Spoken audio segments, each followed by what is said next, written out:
ಇಡೀ ಕರ್ನಾಟಕದ ಎಲ್ಲ ರೈತರಿಗೆ ಗುಡ್ ನ್ಯೂಸ್.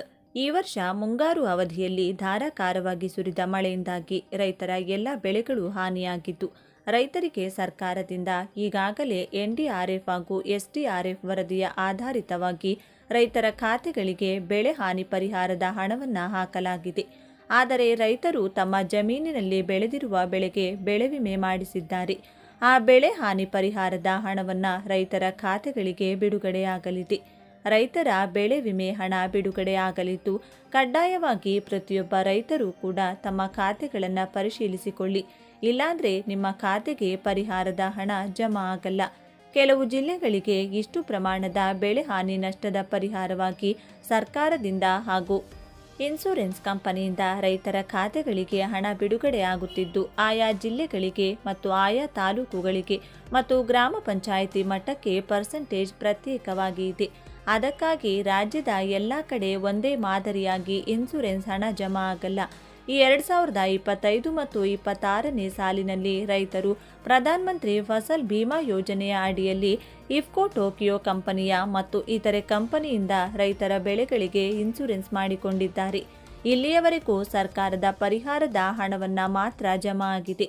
ಆದರೆ ಇನ್ಸೂರೆನ್ಸ್ ಕಂಪನಿಯಿಂದ ಹಣ ಇನ್ನೂ ಬಿಡುಗಡೆಯಾಗಿ ರೈತರ ಖಾತೆಗಳಿಗೆ ಬಂದಿಲ್ಲ. ಈಗ ಪ್ರಸ್ತುತ ಈ ದಿನಾಂಕದಂದು ರೈತರ ಖಾತೆಗಳಿಗೆ ಹಣ ಜಮಾ ಆಗಲಿದೆ. ಆದರೆ 2 ಕಂತುಗಳ ಮೂಲಕ ಹಣ ಜಮಾ ಮಾಡಲಾಗುತ್ತಿದೆ. 1ನೇ ಕಂತು ಈಗ ಬಿಡುಗಡೆಯಾಗುತ್ತಿದ್ದು, 2ನೇ ಕಂತು 2026 ಜೂನ್ ಅಥವಾ ಜುಲೈ ತಿಂಗಳಿನಲ್ಲಿ ಜಮಾ ಆಗಲಿದೆ. ಹೀಗೆ 2 ಕಂತುಗಳ ಮೂಲಕ ಇನ್ಸೂರೆನ್ಸ್ ಕಂಪನಿಯ ಹಣ ಸಂಪೂರ್ಣವಾಗಿ ರೈತರ ಖಾತೆಗಳಿಗೆ ಬಿಡುಗಡೆಯಾಗಲಿದೆ. ಬನ್ನಿ, ಇಷ್ಟಕ್ಕೂ ಈಗಾಗಲೇ 1ನೇ ಕಂತಿನ ಹಣ ರೈತರ ಖಾತೆಗಳಿಗೆ ಬಿಡುಗಡೆಯಾಗಿದ್ದು, ಯಾವೆಲ್ಲ ರೈತರ ಖಾತೆಗಳಿಗೆ ಜಮೆಯಾಗಿದೆ ಹಾಗೂ ಯಾವ ಜಿಲ್ಲೆಗಳಿಗೆ ಬಿಡುಗಡೆಯಾಗಿದೆ, ಇನ್ನೂ ಕೂಡ ಯಾವ ಜಿಲ್ಲೆಗಳಿಗೆ ಯಾವ ದಿನಾಂಕದಂದು ಬಿಡುಗಡೆಯಾಗಲಿದೆ, ಎಲ್ಲ ಸಂಪೂರ್ಣ ಮಾಹಿತಿಯನ್ನು ತಿಳಿದುಕೊಳ್ಳಲು ತಪ್ಪದೆ ವಿಡಿಯೋವನ್ನು ಕೊನೆವರೆಗೂ ನೋಡಿ. ಹಾಗೂ ನೀವು ಕೂಡ ರೈತರಾಗಿದ್ದರೆ ಅಥವಾ ರೈತ ಕುಟುಂಬಕ್ಕೆ ಸೇರಿದವರಾಗಿದ್ದರೆ ಹಾಗೂ ನಿಮ್ಮ ಜಮೀನಿನಲ್ಲಿರುವ ಬೆಳೆಗಳಿಗೆ ಕ್ರಾಪ್ ಇನ್ಸೂರೆನ್ಸ್ ಮಾಡಿಸಿದರೆ ತಪ್ಪದೆ ವಿಡಿಯೋಗೆ ಈಗಲೇ ಒಂದು ಲೈಕ್ ಮಾಡಿ. ಕಳೆದ ಮುಂಗಾರು ಹಂಗಾಮಿನಲ್ಲಿ ಅತಿಯಾದ ಮಳೆ ಮತ್ತು ಪ್ರವಾಹದಿಂದಾಗಿ ಕೈಗೆ ಬಂದ ತುತ್ತು ಬಾಯಿಗೆ ಬರದಂತಾಗಿ ರಾಜ್ಯದ ರೈತರು ಕಂಗಾಲಾಗಿದ್ದು ನಿಮಗೆಲ್ಲ ಗೊತ್ತೇ ಇದೆ. ಸಾಲ ಸೋಲ ಮಾಡಿ ಬೆವರು ಸುರಿಸಿ ಬೆಳೆದ ಬೆಳೆ ಕಣ್ಣೆದುರೇ ನೀರು ಪಾಲಾದಾಗ ಅನ್ನದಾತ ಅನುಭವಿಸಿದ ನೋವು ಅಷ್ಟಿಷ್ಟಲ್ಲ. ಈ ಸಂಕಷ್ಟದ ಸಮಯದಲ್ಲಿ ಸರ್ಕಾರದಿಂದ ಬರುವ ಪರಿಹಾರದ ಹಣಕ್ಕಾಗಿ ರೈತರು ಚಾತಕ ಪಕ್ಷಿಯಂತೆ ಕಾಯುತ್ತಿದ್ದರು. ಈಗ ಆ ಕಾಯುವಿಕೆಗೆ ತೆರೆ ಬಿದ್ದಿದೆ. ರಾಜ್ಯ ಸರ್ಕಾರವು 2025-26ನೇ ಸಾಲಿನ ಮುಂಗಾರು ಹಂಗಾಮಿನ ಬೆಳೆ ಹಾನಿ ಪರಿಹಾರವನ್ನು ಬಿಡುಗಡೆ ಮಾಡಿದೆ. ಲಕ್ಷಾಂತರ ರೈತರ ಮೊಬೈಲ್ಗಳಿಗೆ ಬ್ಯಾಂಕ್ನಿಂದ ಹಣ ಜಮಾ ಆಗಿದೆ ಎಂಬ ಸಿಹಿ ಸಂದೇಶ ಬರಲಾರಂಭಿಸಿದೆ.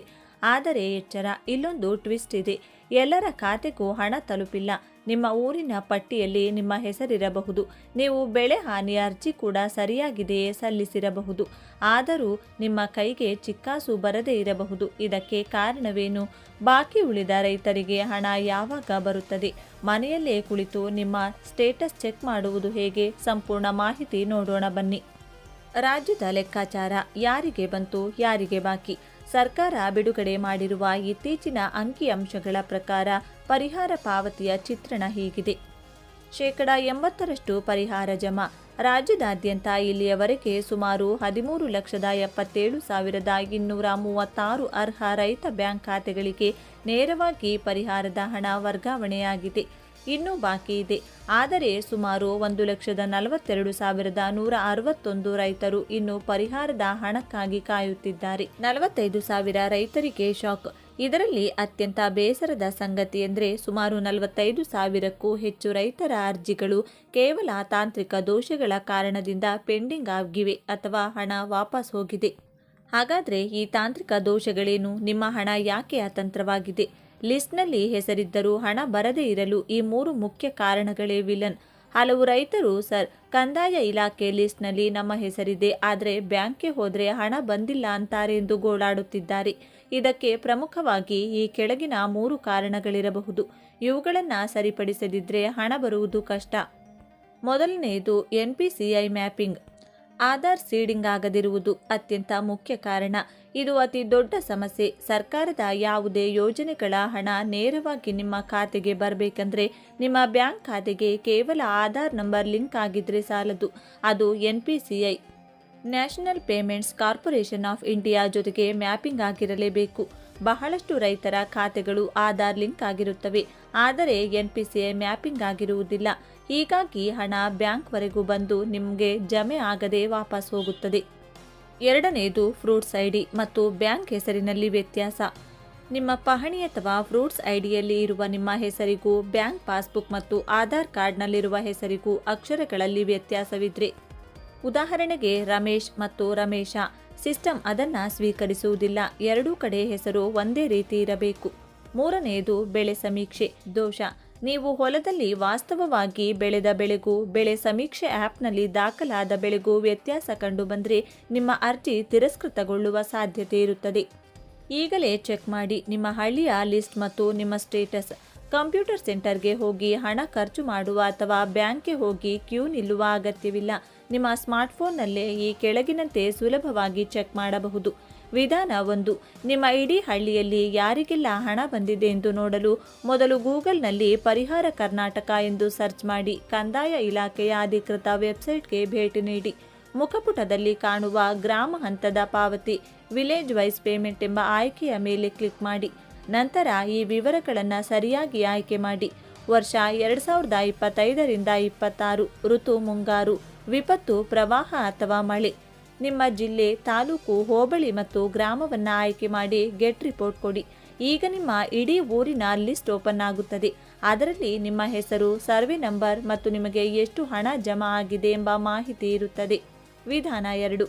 ನಿಮ್ಮ ವೈಯಕ್ತಿಕ ಸ್ಟೇಟಸ್ ಮಾತ್ರ ನೋಡಲು ಪರಿಹಾರ ವೆಬ್ಸೈಟ್ನ ಮುಖಪುಟದಲ್ಲಿರುವ ಪರಿಹಾರ ಸೇವೆಗಳ ಮೇಲೆ ಲಿಂಕ್ ಮೇಲೆ ಕ್ಲಿಕ್ ಮಾಡಿ.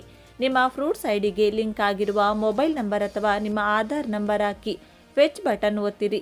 4 ಸ್ಕ್ರೀನ್ ಮೇಲೆ ನಿಮ್ಮ ಸ್ಟೇಟಸ್ ಸ್ಪಷ್ಟವಾಗಿ ಕಾಣುತ್ತದೆ. ಪೇಮೆಂಟ್ ಸಕ್ಸಸ್, ಹಣ ನಿಮ್ಮ ಖಾತೆಗೆ ಬಂದಿದೆ ಎಂದರ್ಥ. ಅಂಡರ್ ಪ್ರೋಸೆಸ್ ಅಥವಾ ಪೆಂಡಿಂಗ್, ಹಣ ಬರುವುದು ಬಾಕಿ ಇದೆ ಎಂದರ್ಥ. ರಿಜೆಕ್ಟೆಡ್ ಅಥವಾ ಫೇಲ್ಡ್, ತಾಂತ್ರಿಕ ಕಾರಣದಿಂದ ಹಣ ಬಂದಿಲ್ಲ ಎಂದರ್ಥ. ಹಣ ಬರದೇ ಇದ್ದರೆ ತಕ್ಷಣ ಏನು ಮಾಡಬೇಕು? ಒಂದು ವೇಳೆ ಆನ್ಲೈನ್ ಸ್ಟೇಟಸ್ನಲ್ಲಿ ಫೇಲ್ಡ್ ಎಂದು ತೋರಿಸುತ್ತಿದ್ರೆ ಅಥವಾ ಪಟ್ಟಿಯಲ್ಲಿ ಹೆಸರಿದ್ದು ಬ್ಯಾಂಕಿಗೆ ಹಣ ಬರದಿದ್ದರೆ ತಡ ಮಾಡಬೇಡಿ. ಮೊದಲು ಬ್ಯಾಂಕಿಗೆ ಓಡಿ. ನಿಮ್ಮ ಬ್ಯಾಂಕ್ ಶಾಖೆಗೆ ಹೋಗಿ, ನನ್ನ ಖಾತೆಗೆ ಬೆಳೆ ಪರಿಹಾರ ಬರಬೇಕಿತ್ತು, ಬಂದಿಲ್ಲ, ದಯವಿಟ್ಟು ನನ್ನ ಖಾತೆಗೆ NPCI ಮ್ಯಾಪಿಂಗ್ ಮಾಡಿಕೊಡಿ ಎಂದು ಸ್ಪಷ್ಟವಾಗಿ ಹೇಳಿ ಅದಕ್ಕೆ ಬೇಕಾದ ಫಾರ್ಮ್ ತುಂಬಿಕೊಡಿ. ಗ್ರಾಮ ಲೆಕ್ಕಾಧಿಕಾರಿಗಳ ಭೇಟಿ. ಬ್ಯಾಂಕ್ನಲ್ಲಿ NPCI ಲಿಂಕ್ ಮಾಡಿದ ನಂತರ ನಿಮ್ಮ ಗ್ರಾಮ ಲೆಕ್ಕಾಧಿಕಾರಿಗಳನ್ನು ಭೇಟಿ ಮಾಡಿ. ನಿಮ್ಮ Aadhaar card, bank passbook xerox ನೀಡಿ. ನಿಮ್ಮ ಸಮಸ್ಯೆಯನ್ನು ತಿಳಿಸಿ. ಅವರು ಅದನ್ನು ಸರಿಪಡಿಸಿ ಮೇಲಾಧಿಕಾರಿಗಳಿಗೆ ಕಳುಹಿಸುತ್ತಾರೆ. ರೈತ ಸಂಪರ್ಕ ಕೇಂದ್ರ. ನಿಮ್ಮ ಹೋಬಳಿಯ ರೈತ ಸಂಪರ್ಕ ಕೇಂದ್ರಕ್ಕೂ ಭೇಟಿ ನೀಡಿ. ಫ್ರೂಟ್ಸ್ ಐಡಿಯಲ್ಲಿ ಏನಾದರೂ ದೋಷಗಳಿದ್ರೆ ಸರಿಪಡಿಸಿಕೊಳ್ಳಿ. ರೈತ ಬಾಂಧವರೇ, ಸರ್ಕಾರ ಹಣ ಬಿಡುಗಡೆ ಮಾಡಿದೆ, ಆದರೆ ಅದು ನಿಮ್ಮ ಕೈ ಸೇರಲು ನಿಮ್ಮ ಬ್ಯಾಂಕ್ ಖಾತೆ ಸರಿಯಾಗಿರುವುದು ನಿಮ್ಮ ಜವಾಬ್ದಾರಿ. ಹಿಂದೆ ಚೆಕ್ ಮಾಡಿಕೊಳ್ಳಿ. ರಾಜ್ಯದ ರೈತರಿಗೆ ಬೆಳೆ ವಿಮೆ ಪರಿಹಾರದ ಹಣ ಜಮಾ ಪ್ರಕ್ರಿಯೆ ಪ್ರಾರಂಭವಾಗಿದೆ. ಪ್ರಧಾನಮಂತ್ರಿ ಫಸಲ್ ಭೀಮಾ ಯೋಜನೆಯಡಿ ಮುಂಗಾರು ಹಂಗಾಮಿನ ಹಾಗೂ ಇತ್ತೀಚಿನ ಬೆಳೆ ಹಾನಿಗೆ ಸಂಬಂಧಿಸಿದ ಪರಿಹಾರವನ್ನು ಅರ್ಹ ರೈತರ ಖಾತೆಗೆ ನೇರವಾಗಿ ಜಮಾ ಮಾಡಲಾಗುತ್ತಿದೆ. ರೈತರು ತಮ್ಮ ಮೊಬೈಲ್ ಮೂಲಕವೇ ಅಧಿಕೃತ ಪೋರ್ಟಲ್ನಲ್ಲಿ ಹಣ ಜಮಾ ವಿವರ ಪರಿಶೀಲಿಸಬಹುದಾಗಿದೆ. ರಾಜ್ಯದಲ್ಲಿ ವಿವಿಧ ಜಿಲ್ಲೆಗಳ ರೈತರಿಗೆ ಹಂತ ಹಂತವಾಗಿ ಹಣ ಜಮಾ ಮಾಡಲಾಗ್ತಿದ್ದು, ಉತ್ತರ ಮತ್ತು ಮಧ್ಯ ಕರ್ನಾಟಕದ ಹಲವು ಜಿಲ್ಲೆಗಳಲ್ಲಿ ವಿತರಣೆಗೆ ವೇಗ ಬಂದಿದೆ. ಅರ್ಹ ರೈತರಿಗೆ ನೇರವಾಗಿ ಬ್ಯಾಂಕ್ ಖಾತೆಗೆ ಪರಿಹಾರ ಜಮಾ ಆಗುತ್ತಿದೆ. ಬೆಳೆ ವಿಮೆ ಪರಿಹಾರವನ್ನು ವಲಯ ಆಧಾರಿತ ವಿಧಾನದಲ್ಲಿ ಲೆಕ್ಕ ಹಾಕಲಾಗುತ್ತದೆ. ಒಂದು ಪ್ರದೇಶದ ಇಳುವರಿಯನ್ನು ಹಿಂದಿನ ವರ್ಷಗಳ ಸರಾಸರಿಯೊಂದಿಗೆ ಹೋಲಿಸಿ ಹಾನಿ ಪ್ರಮಾಣ ನಿರ್ಧರಿಸಿ ಪರಿಹಾರ ನೀಡಲಾಗುತ್ತದೆ. ಅಕಾಲಿಕ ಮಳೆ, ಆಲಿಕಲ್ಲು ಮಳೆ ಅಥವಾ ಇತರ ಪ್ರಕೃತಿ ವಿಕೋಪಗಳಿಂದ ವೈಯಕ್ತಿಕ ಹೊಲದಲ್ಲಿ ಹಾನಿಯಾದರೆ ಪ್ರತ್ಯೇಕ ಸಮೀಕ್ಷೆ ನಡೆಸಿ ಪರಿಹಾರ ನೀಡಲಾಗುತ್ತದೆ. ರೈತರು ತಮ್ಮ ಬೆಳೆ ವಿಮೆ ಸ್ಥಿತಿಯನ್ನು ತಿಳಿಯಲು ಸರ್ಕಾರದ ಸಂರಕ್ಷಣೆ ಪೋರ್ಟಲ್ನಲ್ಲಿ ವರ್ಷ ಹಾಗೂ ಹಂಗಾಮು ಆಯ್ಕೆ ಮಾಡಿ ಮೊಬೈಲ್ ಸಂಖ್ಯೆ, ಆಧಾರ್ ಸಂಖ್ಯೆ ಅಥವಾ ಅರ್ಜಿ ಸಂಖ್ಯೆಯನ್ನು ನಮೂದಿಸಿ ಪರಿಶೀಲಿಸಬಹುದು. ಹಣ ಜಮಾ ಆಗಿದ್ರೆ UTR ವಿವರ ಹಾಗೂ ಜಮಾ ದಿನಾಂಕವನ್ನು ತೋರಿಸಲಾಗುತ್ತದೆ.